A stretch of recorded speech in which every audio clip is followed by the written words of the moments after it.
Vikram, if you can speak about patience, because it is not easy to get this, and ఇప్పుడు మీరున్న పరిస్థితుల్లో కూడా the kind of roles you are getting, 11th hour చేశారు, ghost చేస్తున్నారు, waiting for roles, getting some roles, but persistent గా patient గా అక్కడే ఉండి and you're maintaining the consistency of your body, everything is there. So please talk about patience.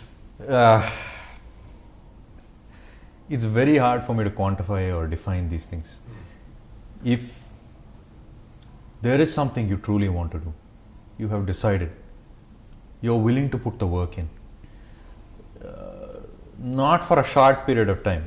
If you have what it takes to do this same thing that I'm doing today for the rest of your life, if you have that, if you feel you have that, all these things I talk about, patience, motivation, this, that, they're not going to be required. You will just do the work. If you have consistency in everything you do, I find it very hard to explain a lot of these things because I've never faced these problems. It's never come up as a problem for me. I've never struggled to have patience, this, that. I mean, there was a point in time, a long time ago, towards the beginning of when I got into the industry, I was working in Kannada and this and that. At that stage, till I found my process of doing the work on improving, till I found that, there was impatience.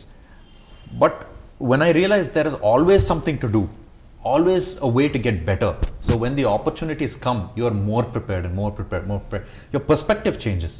So I don't face these problems anymore. People talk about motivation, patience, this, that, discipline. They're not problems for me anymore, and they've not been problems for me for a very long time. They've just been there. The whole process is automated. I don't even think about it. I don't need to think about it. What needs to happen happens. If you are the best you possibly can be, you'll make the most of your opportunities that do come, and eventually another one will come, another will come. Sure. Come. That's all it is. I wanted to make another mention. The other day, remember, Ravi, we met another actor called Dawood from Produttur. One of the perfect examples of నిరంతరం పరిశ్రమ అంటారు కదా, ప్రతి ఒక్క దర్శకులు, ప్రతి ఒక్క నిర్మాత గుర్తుపడతారు, అబ్బా మంచి ఆర్టిస్ట్. ఏంటో సార్ ఆ రేంజ్ బ్రేక్ దొరకట్లా, పర్లేదు సార్ నేను కష్టపడతాను సార్ అంటే తిని అన్న పాయింట్ ఇప్పుడు నాకు స్ట్రైక్ అయింది. అది he loves it so much. ఎంత నిజాయితీ పూర్వకంగా బతుకుతున్నాడంటే ఆత్మతో, తనకి he doesn't know other way. Sir ఇస్తారు సార్, నేను కష్టపడతాను సార్, ఇంకా అంటే ఇంకో కొంచెం బెటర్ అవ్వాలి సార్, నేను కష్టపడతాను sir. I mean, to people like him and to people like Dawood and so many other actors, Gayatri Bhargavi or Anjali or Lirisha or Shruti or Anuradha or you, Sandeep, in future ganyoch, avuna lekapothe Ruby. There's so many actors we have in our own family, in our own team. Yoganand undochu, aa abbayi unnadu Karna ani cheppi, right? If you శ్రమిస్తూ ఉండు, నువ్వు ఎంత శ్రమించినా నీకు నచ్చింది దొరకకపోవచ్చు, కానీ నీకు worth ఉన్న విషయం మాత్రం దొరికిపోతుంది. శ్రమ లేకుండా మాత్రం ఏది దొరికినా నిలకడగా ఉండదబ్బా. ఇప్పుడు ఒక ఆర్టిస్ట్ పేరు తీసుకుందాం. ఇంపాసిబుల్ స్టోరీస్ అంటే ఇంపాసిబుల్ స్టోరీస్.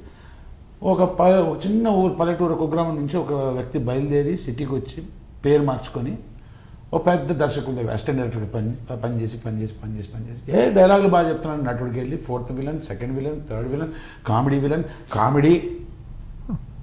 మెయిన్ విలన్ చేస్తూ హీరో చేస్తూ మెయిన్ విలన్ చేస్తూ హీరో, రజనీకాంత్ గారితో నటించి పెద్దరాయుడులో ఎరగతీసి స్థాయికి వెళ్ళి క్యారెక్టర్ అన్ని ఎవరు, మోహన్ బాబు గారు.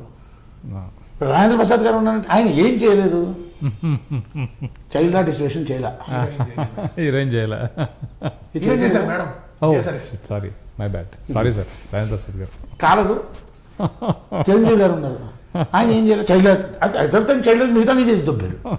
ఎందుకు అంటే వాళ్ళ రేంజ్ అబ్బా అది. You think it's easy to bloody wear a women's makeup and throughout the day గడ్డం పెరుగుతుంది కదా, రోజుకి 2 సార్లు మేకప్ తీసి గడ్డం చేసుకొని మళ్ళీ మేకప్ వేసుకొని మళ్ళీ అండ్ జస్ట్ సో రియలిస్టిక్. అవునా కదా? ఇప్పుడు మనం ఫర్ ఎగ్జాంపుల్ మన చిరంజీవి గారి అంటే నాకు ఉన్న మా చంటబ్బాయి మిస్ జ్వాల అంటే ఇవాళ కూడా వస్తాయి నాకు. సో వాళ్ళకి దాని తప్ప ఏం తెలీదు, అదే సర్వస్వం. నాకు పిచ్చతో అలా ఉండి స్థాయిని పెంచుకున్నారు. అందుకు ఆ ఎఫర్ట్ లేకపోయి ఉంటే మాత్రం వాళ్ళు అక్కడ ఉండేవారు. నువ్వు ఎఫర్ట్ వేసిన తర్వాత నీకేం దక్కుతుందో అదే నీకు దక్కుతుంది, కానీ నువ్వు ఎఫర్ట్ వేయకపోతే మాత్రం దిక్కు లేకుండా అవుతుంది. నేను అనేది కలగంటే ఎట్లాంటి కలగనా తెలుసా, నిద్ర పట్టద్దబ్బా. Right. You should dream something so big that you cannot achieve it till you grow into the person who can. And ఏది ఈజీగా రాదు, రాకపోతే it means you are not good enough, నీలో అంత లేదు కాబట్టి రాలా.